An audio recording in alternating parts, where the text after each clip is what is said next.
नमस्कार दोस्तों, आप सुन रहे हैं जियो जिंदगी विद अपराजिता, एक ऐसा मंच जहां हम मिलते हैं जिंदगी के हर उस पहलू से जो हमें नया सोचने, समझने और आगे बढ़ने की प्रेरणा देता है।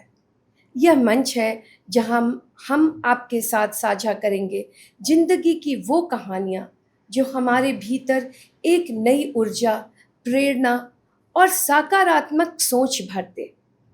आज का हमारा एपिसोड बहुत खास है क्योंकि हमारे साथ हैं बहुप्रतिभावान व्यक्तित्व के धनी अंशुमान जी।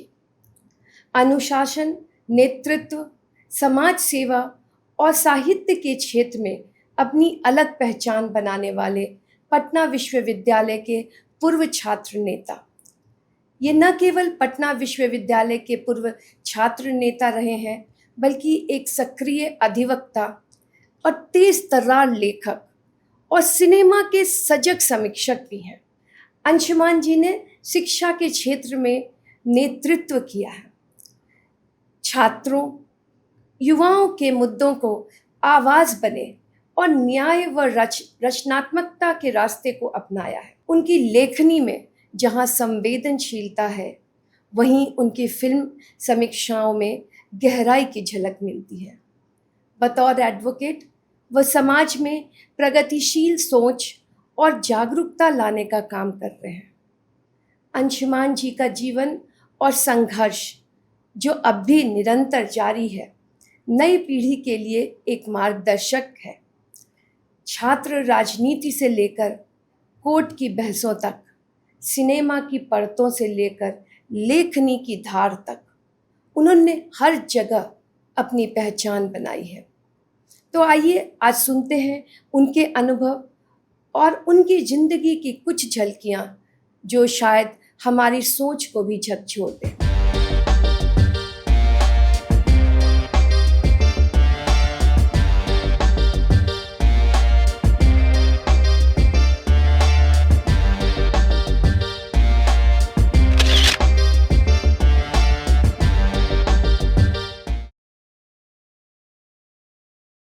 स्वागत है आपका जियो जिंदगी विद अपराजिता पॉडकास्ट चैनल में। बहुत धन्यवाद। तो चलिए आज का सफ़र हम शुरू करते हैं और आपकी राजनीतिक जो सफ़र रही है उसके बारे में हम पहले चर्चा करते हैं। तो पटना विश्वविद्यालय, एक बिहार के एक नामी गिरामी विश्वविद्यालय के आप छात्र नेता रहे हैं, और वैसे वक्त जब इलेक्शंस बहुत कम हो रहे थे और कई सालों बाद इलेक्शंस हुए थे, उस वक्त आप जीत कर आए, तो वो क्या अनुभव था, उसको आप यहाँ साझा करें। सबसे बड़ी चीज़ बात है, मैम आपका बहुत आभार व्यक्त करते हैं कि हम जैसे युवाओं की आवाज़ को आप अपने जियो जिंदगी के माध्यम से जो दुनिया के सामने प्रस्तुत कर रहे हैं, और जहाँ की आज सबसे बड़ी बात युवाओं की जाती है। तो मैं एक भगवान महावीर स्वामी जैन ग्राम क्षेत्र लछवाड़ के क्षेत्र से मैं आता हूँ, और मैं एक ऐसे परिवार से आता हूँ जहाँ की हमेशा एजुकेशन को महत्व दिया गया। और 1947 से पहले से ही मेरे घर में शिक्षा का अलग है, जहाँ महिलाएं पुरुष पढ़ने के, जहाँ लोग कोई पढ़ाते नहीं थे, उस घर से मैं आया तो मुझे कुछ नया दिखा। और मैं बड़ा सौभाग्यशाली हूँ कि मेरा घर का हर एक परिजन, हर एक भाई पटना विश्वविद्यालय का छात्र रहा है। अच्छा, है ना? और मेरी माँ एक समृद्ध घर की महिला है और मेरे पिताजी खुद शिक्षक थे। तो सबसे पहले हमारे बाबा भी जो शिक्षा से काफ़ी लगाव रखते थे। उनको लगता था कि उस ज़माने में लोग कहते थे कि खेत खरीदो, खेत अपने फटे धोती पहन के रहो, लेकिन बच्चे को पढ़ाओ। तो उस घर से मैं आता हूँ तो मुझे थोड़ा सा बहुत रुचि लगा राजनीति में। हालांकि मैं एक पॉलिटिकल घर से ताल्लुक़ तो नहीं है मेरी, हाँ एजुकेशन से ताल्लुक़ रही है, वो आज़ादी के पहले से भी। तो हम जब उस क्षेत्र से, जब मैं पटना विश्वविद्यालय में नाम लिखाया तो मुझे पहले आईएएस बनने का सपना हुआ। घर में बोलते थे, क्योंकि मैं घर में सबसे छोटा था, प्यारा था, तो थोड़ा उदंड भी था। इसके माने बहुत सारी उदंडता के कारण मैं बहुत सारा स्कूल भी छोड़ा। लेकिन फिर भी होता है ना कि ईश्वर अगर कहीं भी होता है कि आपका अगर अच्छे संस्कार मिले हों और अच्छे वातावरण में पले हों, तो मूर्ख व्यक्ति भी कुछ बनना Fine. चाहता है और वो अच्छा बनने की अच्छे कोशिश रास्ते करता पे है। जी। जल्दी करता और है। उसके बाद पटना विश्वविद्यालय में छात्र संघ का चुनाव का घोषणा हुआ। हालांकि मैं छात्र संघ के बारे में कुछ जानता नहीं था, जी बस इतने ही जानता हूँ कि जो नीतीश कुमार हैं, लालू यादव जी वर्तमान में हैं, सुशील कुमार मोदी थे, सभी हैं, यही रविशंकर प्रसाद थे, इसी हाँ, इसी विश्वविद्यालय के छात्र थे। तो बोले थे कि इन्हें अगर तुमको नेते में थोड़ी सी रुचि है तो ये करो, क्योंकि सब लोग तो यहीं से गए हैं। तो कहा कि मुझे वोट देगा कौन, क्योंकि आज ये पैसों की बदौलत जो है ना अच्छाइयाँ खोती जा रही है, और राजनीति जो है वो आजकल के जो है वो आर्थिक और बाजारवाद की श्रेणी में आ गया है, वो व्यापार की श्रेणी में आ गया है। तो लेकिन ये जिज्ञासाएं रहती थी कि अगर हमारे पास अगर 100 रुपये हैं तो कम से कम 50 रुपये मैं गरीबों पर, बच्चों पर खर्च करूंगा। वो मैं आज भी करता हूँ।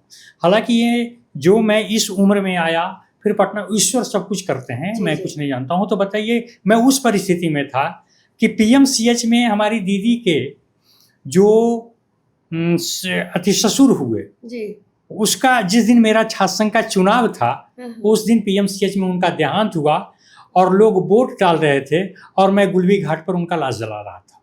अरे रे, है ना, बड़ा सुन के दुख है हुआ। ना। और उस वक्त भी मुझे ये भी पता नहीं था, क्योंकि मैं जिस संगठन से था तो मैं संगठन कुछ बताता था, मैं जानता कुछ नहीं था क्या है। मुझे लगता था कि बस किसी तरह जीत जाऊं, और उसमें लगता था कि कुछ मैं हूँ, है ना। ऐसे लगता था कि हमको कौन वोट देगा। लेकिन जब मैं लोगों के पास जाता था और मैंने ये भी बोलता था कि मैंने पहले मैं रुचि लिया तो मैं उस समय सैदपुर हॉस्टल में रहता था, और सैदपुर हॉस्टल के बोलते थे कि भाई सब खड़े हो जाओगे, सब नेते बन जाओगे, क्योंकि मैं उस समय बहुत सारा जो है बहुत कम लड़के जो है स्टूडेंट थे पटना कॉलेज पटना विश्वविद्यालय के, तो उसी में मैं एक भी था, और मेरी उम्र बची हुई थी छात्र राजनीति के लिए। तो उसी में तो हुआ कि मेरे साथ एक और लड़का था जिसको मैं इस पे भी शेयर करना चाहता हूँ कि पटना साइंस कॉलेज के छात्र थे। और मैं उस समय मीडिया हमको कोई नहीं जानते थे, तो एक मीडिया से मांगा भी नंबर, तो वो फलना व्यक्ति बोलेगा कि फलना आदमी से ले लीजिएगा। तो मैं बड़ा स्वाभिमानी व्यक्ति था जी, तो लगता था कि ये सब क्या यार, ये सब ऐसे बोल दिया। और वो मुझे कटकने लगा कि कोई आदमी देखो किसी से नंबर मांगा और नहीं दिया, हमको बड़ा अपमान महसूस हुआ। और मैं वहीं से नॉमिनेशन फॉर्म लेकर के और फाड़ के फेंक दिया, कहा कि मैं इतना गिर के राजनीति नहीं कर सकता। लेकिन जो मेरा साइंस कॉलेज का मित्र था जिसका नाम है राहुल, वो व्यक्ति जो है मेरे लिए दौड़ करके फिर फॉर्म लाता है, और तो 2-3-4 को मीडिया वाले मिल जाते हैं जिनसे मेरा कोई परिचय नहीं है। और मैं पहली बार दफ़ा किसी मीडिया के सामने बोलने गया तो हिचकता था, क्योंकि बोलने में हमको कहीं आता नहीं था। तो मैंने मजाक में ही बोल दिया, अरे मजे के लिए मैं खड़ा हो रहा हूँ यार, इसमें क्या एंटरटेन कर रहा हूँ, सब लोग खड़े हो रहे हैं तो हम भी थोड़ा रुचि ले लेते हैं, 1 रुपये का तो फॉर्म है। इस लहजे से मैंने बात किया, क्योंकि हमको कुछ जानकारी ही नहीं थी। अचानक से पता चला कि मुझे जब मैं जुलूस में जा रहा था तो एक आदमी ने बोला कि आप काहे अकेले वोट काटिएगा, आप मेरे साथ चलिए, है ना। तो मैं उसी भीड़ में शामिल हो गया। लेकिन मेरी तमन्ना थी कि मैं करूं, और मुझे इस चीज़ को, उस समय मेरे पिताजी थे तो बोलते थे कि तुम इसकी चिंता मत करो कि तुम हारो या जीतो, है ना, तुम इसकी चिंता ही मत करो कि तुमको जीतना या हारना है, तुमको जानते कितने हैं, ये भी एक तरह की जीत होती है। तो हमें स्लोगन भी मेरे पापा बना के देते थे कि क्या क्या बोलना है, नहीं बोलना है। तो तब तक हमको पता चला कि जो आदमी जिसके लिए मैं नारा लगाते हुए जा रहा था वो आदमी का कैंसिल हो गया नॉमिनेशन। अच्छा। अब उसके सिवा मेरे सिवा कोई हॉस्टल में बचा ही नहीं है। तो एक संगठन जो है ISF है, वो हमको टिकट दिया, वो भी हमको भगत सिंह के नारे बताने लगे कि आपको ऐसे बोलना है। मेरे को क्या, हमको जीतना है भाई, हमको भगत सिंह और चंद्रशेखर के बारे में हमको कोई जानकारी नहीं है, हम गांव से हैं, हमको क्या है ये सब चीज़ें, हम नाम लिखा है हम बस। तो हमको छात्र राजनीति के बारे में कुछ पता ही नहीं है। लेकिन फिर जब मैं देखा कि मेरे पीछे हुजूम चल रहे हैं, लोग तालियां बजा रहे हैं, तो मुझ में एक जिज्ञासा बढ़ी कि मैं भी कुछ हूँ। और उसी समय हुआ कि पता चला कि मैंने चुनाव हो रहा था, और वो घटनाएं जो आपको मैं बताया कि मैं शमशान में, तो मैं वोट देने जा रहा था। परिवार से भी आपको पटना कॉलेज में मैं वोट देने जा रहा था, और उसी बीच में एक मेरी जानी पहचानी एक दोस्त मिली और बोली कि तुम भी खड़े हुए हो क्या?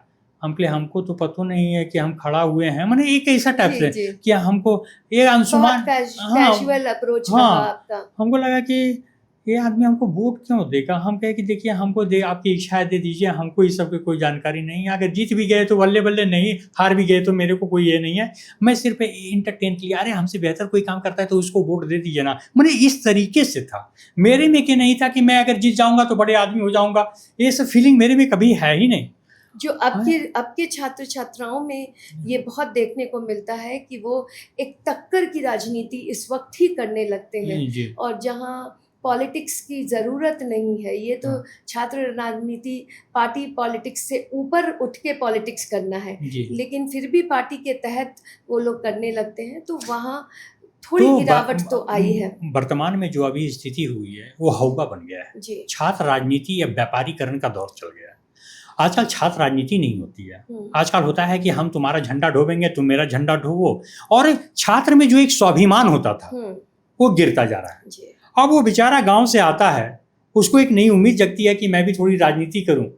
मैं पटना यूनिवर्सिटी हो चाहे किसी भी भारत के किसी भी विश्वविद्यालय में, सबको लगता है अलग पहचान बनाने की हिम्मत। उसको ये नहीं लगता कि हम क्या कर रहे हैं।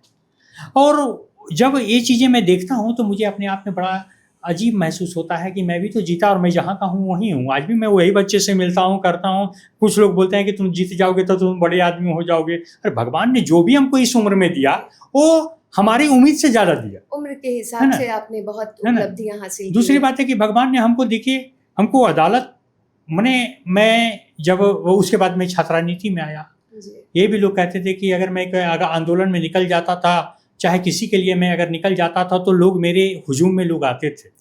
और ये नहीं होता था कि मैं किसी को पैसे देकर बुलाता था, बल्कि ये लगता था कि ये तुम्हारी जीत है, ये तुम्हारी लड़ाई है, आपको लड़ना है, हम सिर्फ आपका ढाल बन सकते हैं। छात्र छात्राएं आपके साथ एक उम्मीद की किरण देखते हुए साथ में लगी रहे। जी। और हर कॉलेज में, क्योंकि पटना विश्वविद्यालय से जुड़ाव रहा है और वहीं कार्यरत हूँ, तो आपके इलेक्शंस को देखा है मैंने, और उस वक्त भी बहुत ऊपर उठ के राजनीति आपने की, जहाँ कॉलेजेस में बच्चे पार्टी के नाम पे नहीं, आपके नाम पे वो चल रहे थे कि एक ऐसा इंसान जो किसी बड़े परिवार से नहीं है, किसी रसूखदार परिवार से ना होते हुए भी इलेक्शंस के इस दौर में आया है, तो लोग को उम्मीद थी, और शायद कुछ हद तक आपने उन उम्मीदों पे ज़रूर खरे उतरे हैं। और वहाँ से जो सच बताता हूँ कि जब से मैं छात्र संघ का चुनाव जीता, पटना विश्वविद्यालय ने तो 1 रुपया नहीं दिया, और पटना विश्वविद्यालय 1 रुपया नहीं दिया, फिर भी मैं 15 अगस्त से लेकर 26 जनवरी और जितने भी महापुरुष थे सबका मैं जन्मदिन और श्रद्धांजलि समारोह रखता था। जी, जी। दिनकर को लोग भूल जाते थे, लेकिन उसी पूसू कार्यालय में दिनकर को हम ताज़ा रखने का प्रयास करते। जितने भी पटना विश्वविद्यालय से थे सबका हम एक तरह से रूल रेगुलेशन बनाते थे कि नहीं भाई, ये भी हमारे विश्वविद्यालय का एक सम्मानित व्यक्ति हैं, और इसको अगर हम भूल जाएंगे तो हमारा विश्वविद्यालय कहीं का नहीं रहेगा। ये तो सभी विश्वविद्यालयों की स्थिति बहुत चिंताजनक तो ज़रूर है, और एक शिक्षाविद होने के नाते इस चिंता की कहीं से भी कुछ उम्मीद अगर जगे तो ये तो ज़रूर है कि इसमें सुधार की ज़रूरत है। और ख़ासकर स्टूडेंट्स जो परेशान तड़प रहे हैं हर चीज़ के लिए, डिग्री पास हो गए तो डिग्री मिलना मुश्किल है, और जब एग्ज़ाम देने के लिए जा रहे हैं तो एग्ज़ाम्स कैंसिल हो रहे हैं। ये आपसे बेहतर कौन जानता है। मैं वो जो पीड़ा को देखा हूँ, दर्द को देखा हूँ। बच्चे कुछ भी उम्मीद करते हैं आपसे, जानते उस जगह पर आप रहिएगा तो क्या सोचिएगा, बस मैं यही सोचता हूँ। मैं जब मेरा एक होता है मैम, थोड़ा मैं सामाजिक टाइप का हूँ और भावुक व्यक्ति हूँ। होता क्या है कि मैं किसी को कचड़ा चुनते देखता हूँ तो मुझे लगता है कि अगर ईश्वर अगर मुझे इस जगह अगर पैदा करते, इस घर में पैदा करते, तो मेरी क्या हालत होती। मैं हवाई जहाज पे भी उड़ता हूँ तो कभी कभी मैं नीचे में देखता हूँ तो लगता है कि हे ईश्वर, मुझे इतना धन दौलत देना कि बच्चे का जो सपना है ना कि मैं इसको भी हवाई जहाज पे उड़ाऊँ, ये मेरा सपना है। आज भी कोई पटना का कोई भी लग्जरी 5 स्टार होटल हो, चाहे कोई भी हो, मैं 5 को बच्चे को लेकर चल जाता हूँ, क्योंकि लगता है हे ईश्वर, आपने जो दिया उसमें इसका भी हक है। ये मेरा अपना आंतरिक बात है, ये नहीं है कि मैं बड़ापन और राजनीति को बच्चे क्या हमको वोट देंगे, है ना। नहीं, अब तो और अभी जो राजनीति जो अभी प्रेजेंट सिचुएशन में आप विश्वविद्यालयों में जो राजनीति देख रहे हैं, सिर्फ पटना विश्वविद्यालय ही नहीं, सभी विश्वविद्यालयों में कई ऐसे विश्वविद्यालय हैं जहाँ तो इलेक्शंस कराने की हिम्मत भी लोग जुटा नहीं पा रहे जो हैं। है। जितने वहाँ के ऑफिसर्स और वाइस चांसलर्स हैं, वो इलेक्शन कराने की हिम्मत भी नहीं जुटा पाते। सच बात ऐसी है मैम, सच बात है मैम कि पूरे बिहार का विश्वविद्यालय हम्म, पटना विश्वविद्यालय से सीखता था। जी।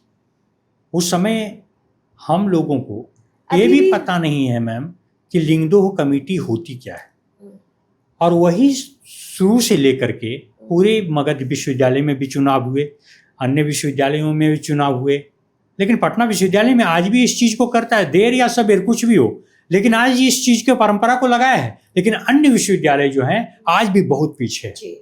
है पटना ना, विश्वविद्यालय तो एक है ना। राह जरूर दिखाता है, हाँ। और वो भले ही कुछ ऊपर नीचे हो, लेकिन अभी भी विश्वविद्यालयों में, बिहार के विश्वविद्यालयों में हमारा विश्वविद्यालय जरूर कुछ हर चीज़ को समय पे करने की कोशिश तो जरूर रहती बिल्कुल है। बिल्कुल मैम, कुछ भी हो, जो भी है, हमारी पहचान जो भी है, चाहे मैं अदालत करता हूँ, चाहे मैं सियासत करता हूँ, चाहे मैं जो भी कर रहा हूँ, और उसका श्रेय तो अगर पटना विश्वविद्यालय की धरती की हो, तो हम पढ़े हैं, उसकी कमी को हम ही निकालेंगे।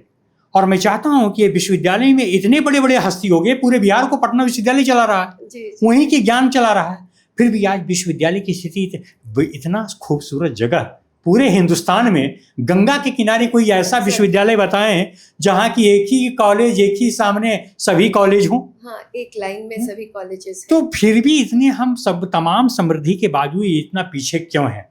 एक सवाल तो उठेगा, और एक छात्र नेता होने के नाते मैं इस सवाल को बार बार कहीं भी जाऊंगा तो उठाऊंगा कि आज हम इतना पिछड़े क्यों हो रहे हैं? क्या हमें कुछ कमियां रह गई है?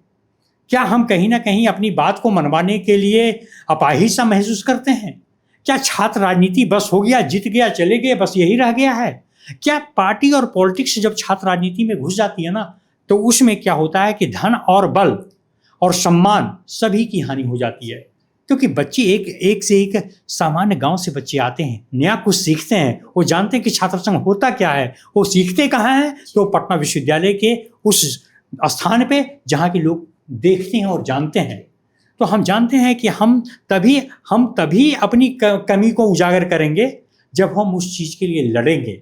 तो मुझे लगता है कि अगर नए वाले जो सेशन वाले बच्चे हैं, जो छात्र हैं, जो हमारे छोटे भाई बहन हैं, वो इस चीज़ को बेहतर तरीके से और निखार ला सकता है छात्र संघ में, ताकि आने वाले सेशन में बेहतर से बेहतर इस चीज़ को लोगों को मिल सके। और धन बल के अगर कारण पर कोई जीता है तो इसके पूरे परिपाटी जाति और धर्म अगर जहाँ विश्वविद्यालय में घुसना शुरू हुआ तो वहीं से पतन का ये हो जाता है। और मैं देख रहा हूँ कि कुछ चुनावों में ये चीजें ज्यादा हावी होती दिख रही है, जो चिंताजनक है, और इसे हम लोग को बेहतर बनाने का प्रयास करेंगे। जी मैम। तो इसको हम जहाँ तक हो सके हमारी प्रयास रहेगी, और आप जैसे नेताओं की भी ये कोशिश रहे कि आप अपने युवा, अपने जो स्टूडेंट्स, यंगर जनरेशन है, उसमें भी ये परिपाटी लाएं कि वो लोग इन सब बातों से उठकर चुनाव लड़ें। तो जहाँ चुनाव की बात हो रही है, तो पूरे देश में अभी बिहार के चुनाव की तो चर्चा किए बिना कोई बात पूरी ही नहीं होती है। वैसे भी बिहार एक ऐसा प्रदेश है जहाँ राजनीति हर घर में है और हर लोगों में है। तो आप एक खुद भी छात्र नेता रहे हैं, तो अभी जो इलेक्शंस आने वाले हैं उसमें आपकी कितनी सहभागिता रहेगी या कितनी सक्रियता रहेगी आपकी? सच पूछा जाए मैम तो अब तो राजनीति से मैं इतना घुल मिल गया हूँ जी, और मैं क्षेत्र को भी वही पकड़ता हूँ, ईश्वर मुझे उसी रास्ते पर लेके चले जाते हैं। वर्तमान में जो राजनीति है बिहार की, सबसे पहले आप उस चीज़ को इग्नोर नहीं कर सकते हैं कि यहाँ जाति बहुत प्रभावित है। इसको विकास बाद में चला जाता है, जाति पहले हो जाना चाहिए, चाहे वो मेरी ही जाति का है, चाहे कोई जाति का, जाति सबसे पहले हो। यहाँ विकास सिर्फ शब्द बनकर रह गया है, सुशासन जैसे शब्द बनकर रह गया है, वो किताबों की भाषा बनकर गढ़ कर रह गई है। लेकिन वास्तविकता धरातल में देखता हूँ बहुत चिंताजनक है। और मुझे लगता है कि एक सामान्य परिवार का बच्चा भी एक राजनीति करने का शौक रखता है, वो भी समाजसेवी है। यहाँ सब कहते हैं कि मैं गरीबों का नेता हूँ, खुद तो अमीर हो जाते हैं और लोग गरीब ही रह जाते हैं। जी जी जी, है ना? तो सबसे बड़ी चीज़ है कि हम वास्तविक जमीन पर, धरातल पर सिर्फ शब्दों में होते हैं। कल मैं एक अखबार का एडिटोरियल पढ़ रहा था, उसमें बोल रहा था ना कि नेताजी का मगही भाषा तभी आता है जब चुनाव आता है। जब वो अपनी भाषा में तभी हमसे बात करते हैं जब चुनाव का मौसम आता है। तो कहीं ना कहीं हम उसको अंदर से पा नहीं पा रहे हैं, या हम उसके दिल में घुसकर कोई चीज़ को हम पुकार नहीं पा रहे हैं। अभी हर एक जगह जनसभाएं हो रही है जी, लेकिन सच बात है कि जनता की मुद्दा को कौन उठा रहा है भाई? आज भी वही पानी जलमग्न पूरा पटना हो गया, मेट्रो कहाँ पानी में चलेगा?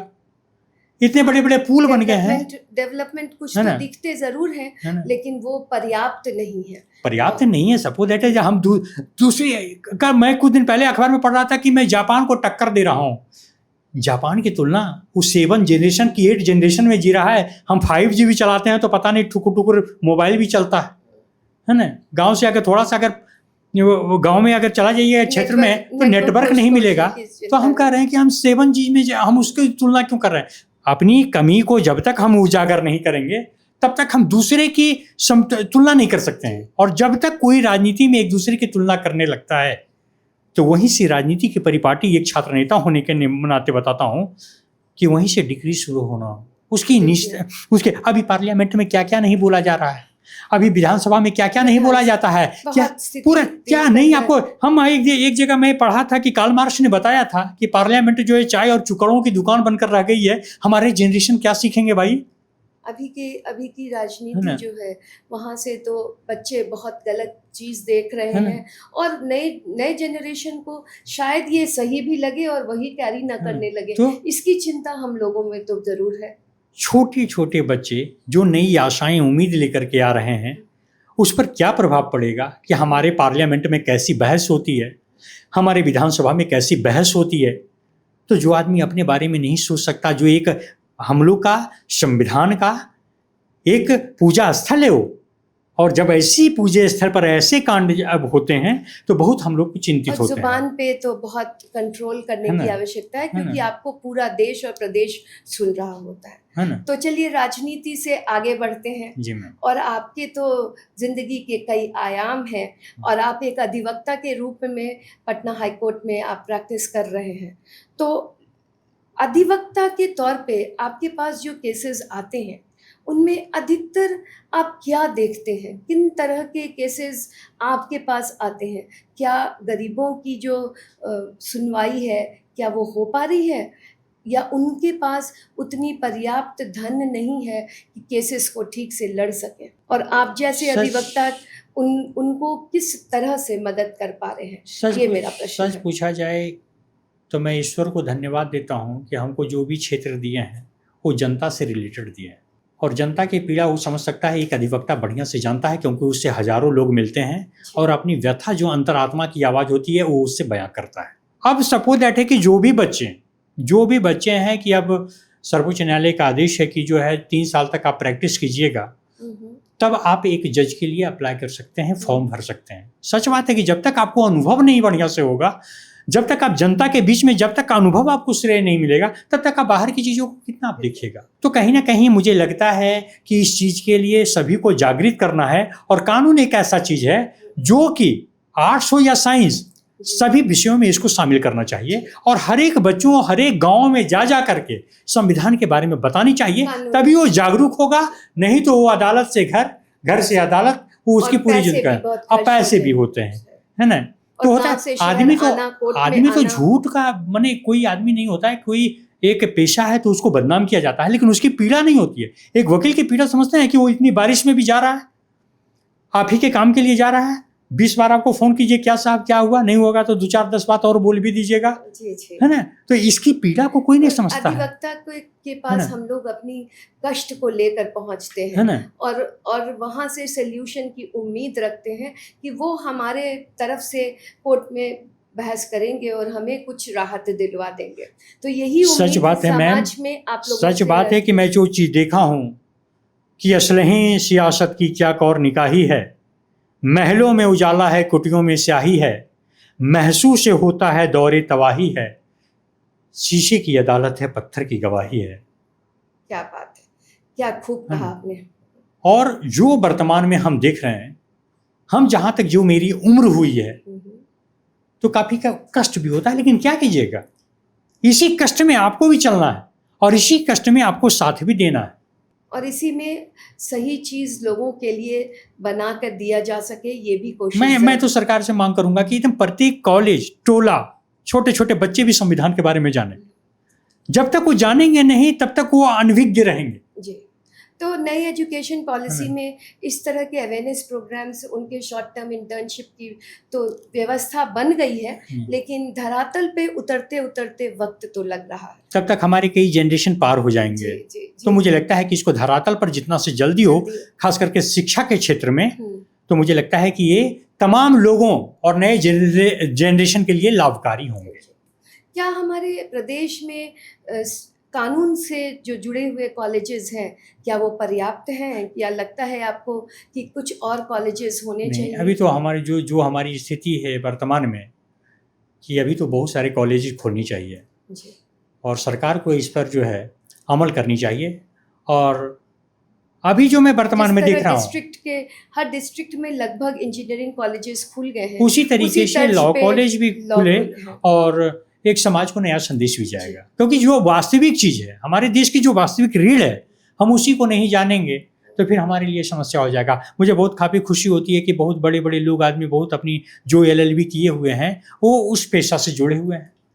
जब मैंने वो सामाजिक काम किया, जो सरकार का काम था मैंने किया, अब मैं वहाँ से हट गया तो फिर मैं समाज के बीच में आकर के काम करने लगा। तो मुझे बड़ा अच्छा लगता है कि कम से कम हमारे समाज में ऐसे भी लोग हैं जो एक एक पल का समय जो है वो समाज को देना चाहते हैं।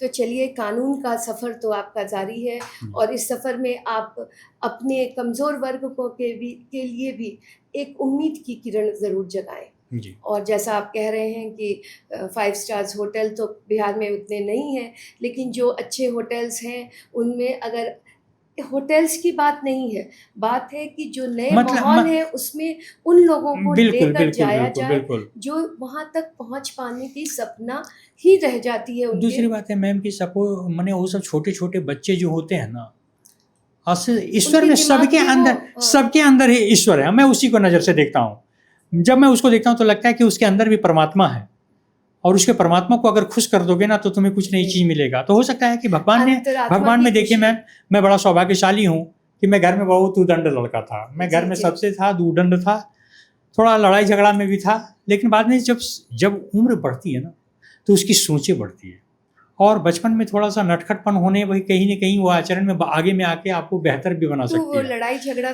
तो कई बार मैं जेल भी गया। आपको मैं बता रहा हूँ कि मैं जेल से ही मैंने अलाउ किया, अंतिम डिग्री में जेल से मैंने ये हुआ कि मैं जेल में था और परीक्षा चल रहा था।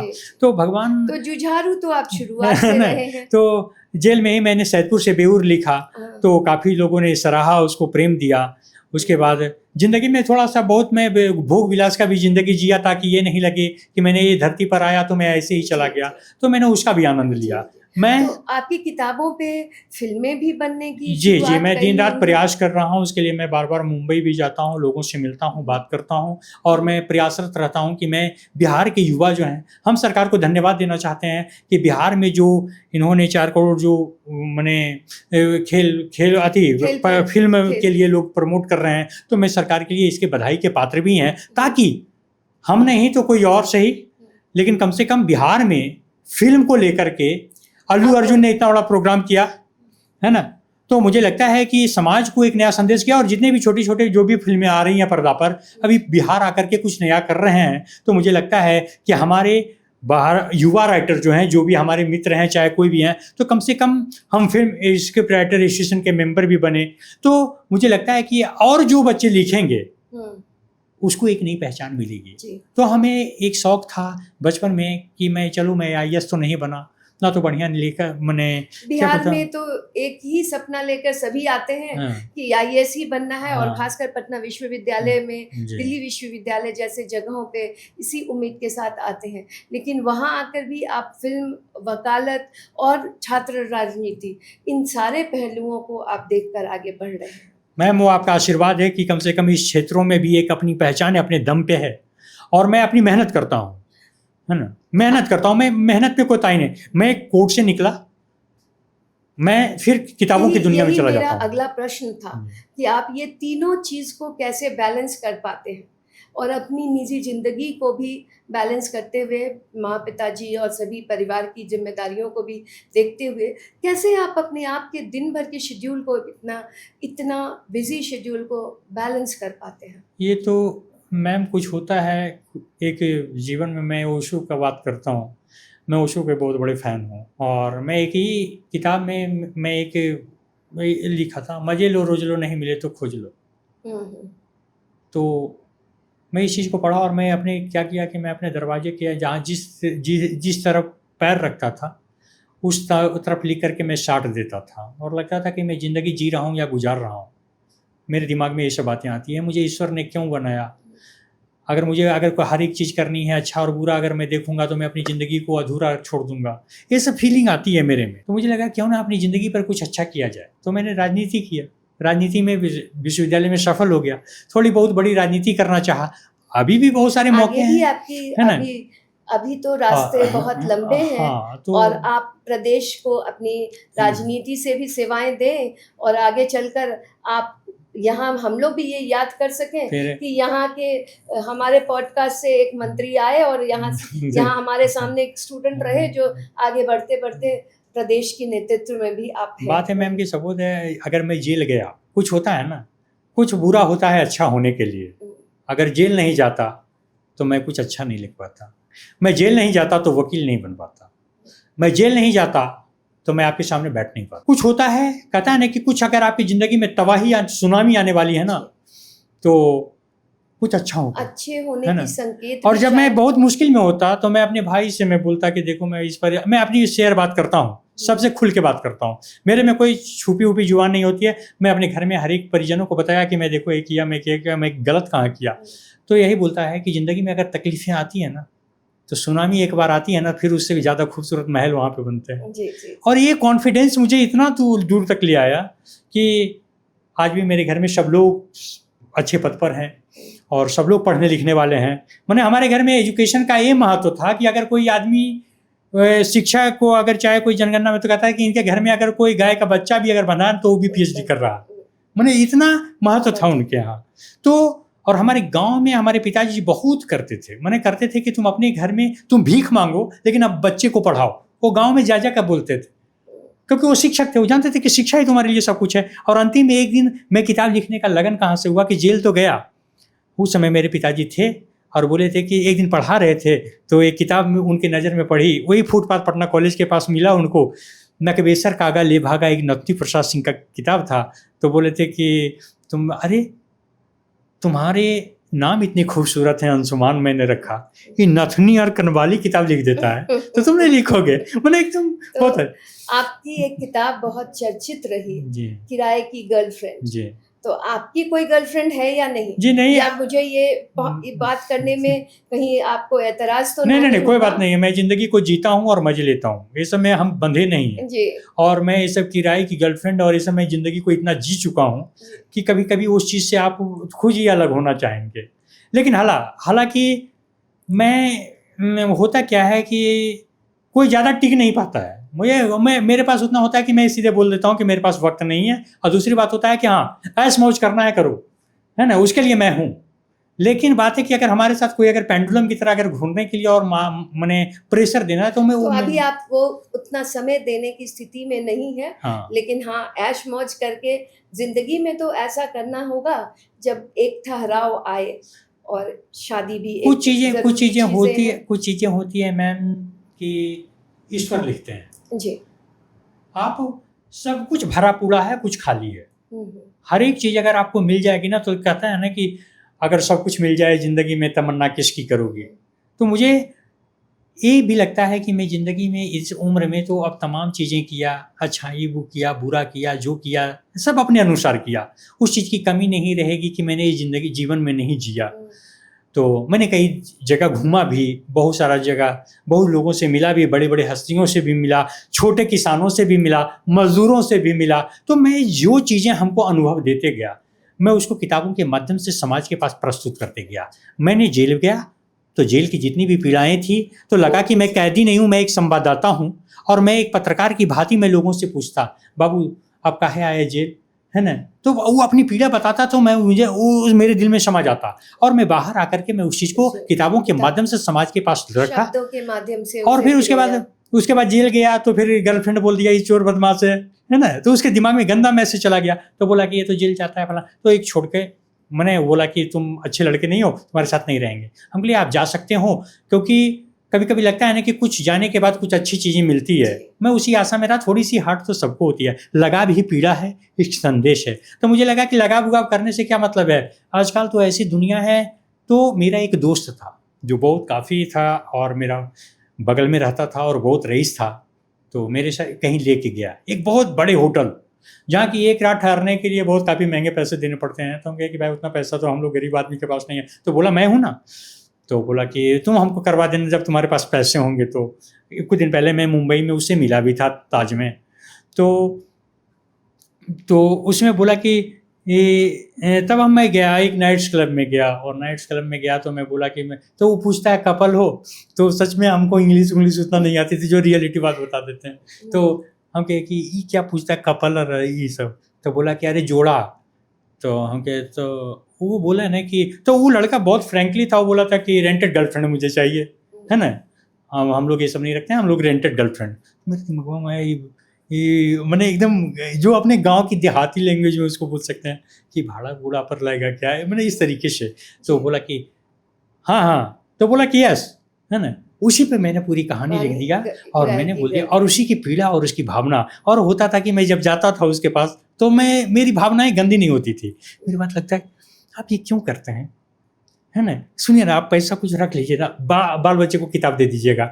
माफ़ कीजिएगा मैं ये नहीं कर सकता। मैं आपके पॉडकास्ट में ही बोल रहा हूँ, मेरे अंदर ये फीलिंग आती है। मैं बहुत जगह गया, मैं बहुत सारी हसीनाओं से मिला, लेकिन सच में जानते हैं अंदर की जो आत्माएं होती है ना, लेकिन अंदर की आत्माएं कहती थी ना कि ये जो तुम कर रहे हो ना, ये तुम गलत कर रहे हो। और तब से मैं एक कभी कुछ नहीं किया, और मैं लोगों की पीड़ा पूछता, और मैं पूछता कि आपके बाल बच्चे कैसे करते हैं, देखिए वही रास्ते में जाएंगे ना, है ना? आपके बहुत कुछ कर सकते हैं। मुझे ऐसे लगता था कि जैसे कोई बच्चा को समझा रहा हो, लेकिन क्या कीजिएगा, जब हुस्न की एक ऐसी नगरी है जहाँ की हम लोग तो एक जगह सुने भी थे कि बहुत चीज़ें अगर आपको पानी है ना तो कहीं आपको रुल जाएंगे। हमको लगता था कि भाई मैं ये जो काम कर रहा हूँ ये गलत है, ये हमारे माता पिता ने हमको इतने अच्छे संस्कार दिए, ये काम नहीं मुझे करना चाहिए, मैं गंदा काम कर रहा हूँ। फिर लगा कि नहीं, मुझे जो अब जाऊँगा, लेकिन जो भी किताब आज भी मैं जो भी किताब लिखता हूँ आधा पैसा मैं बेच देता हूँ, मैं 1 रुपया नहीं रखता हूँ, क्योंकि लगता है हे ईश्वर आपने वहीं से मुझे ज्ञान दिया, सब उसी को समर्पित, है ना? चलिए आज हम लोगों ने एक बड़े कैनवस पे बात की, जी। अधिवक्ता, फिर फिल्मों की दुनिया, और फिर छात्र राजनीति से लेकर बिहार की प्रेजेंट राजनीति तक हम लोगों ने आज चर्चा की है। उम्मीद है आपको किसी दिन एक ऊंचे ओहदे पे बैठे हुए देखें और आप फिर इस पॉडकास्ट में आएँ, और तब फिर इन क्षणों को जो अभी हम जी रहे हैं, इन क्षणों को हम फिर से याद करें।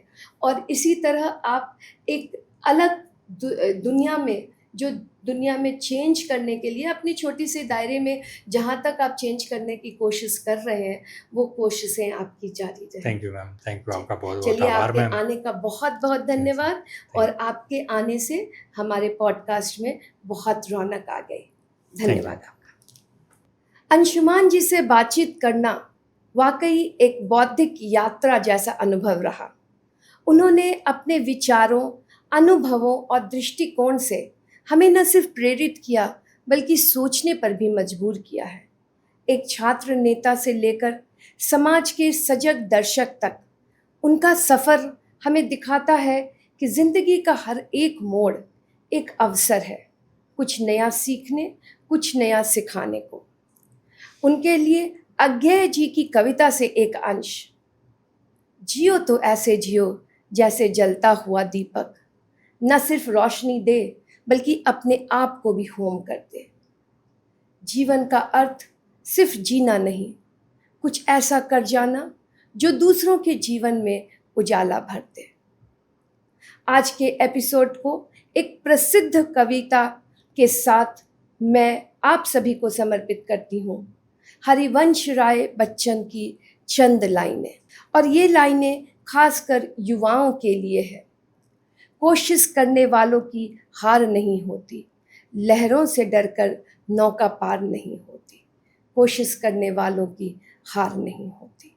तो आज इस एपिसोड के साथ आप हमारे साथ जुड़े, इसके लिए आपका बहुत बहुत धन्यवाद।